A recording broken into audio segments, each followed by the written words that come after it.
តា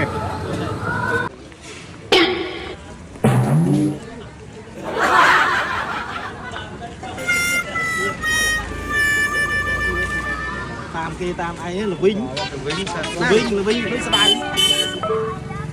ហេស្ដៅលវិញនៅទៅពេក Amazing គេតំណាងCambodia តែកំឡោះឌីដុសថ្មិញនេះគេដុសថ្មិញឲ្យគាត់ដុសថ្មិញឲ្យគាត់ដុសថ្មិញជួយស្ទួនគាត់ដុសថ្មិញ Indian toothbrush Indian toothbrush toothbrush okay Cambodia ដុសថ្មិញ Datman yeah Datman enough it's like it is Datman this like this so Datman yeah oh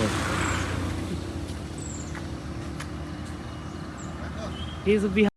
កាសំណល់ប៉ុណ្ណឹង លោកគ្រូអីសវណ្ណលោកបានមកដល់ប្រទេសអឺមិនទេណា លោកក៏បានទិញឈើស្ទុនដោះថ្មិញមួយយ៉ាងសង្ហាអានេះឈើស្ទុនណាកូនបើអី ឈើស្ទួននេះស្មើនឹងច្រាស់ដុសថ្មិញឆ្នាំដុសថ្មិញយើង ដល់ស្ដាប់គង្គា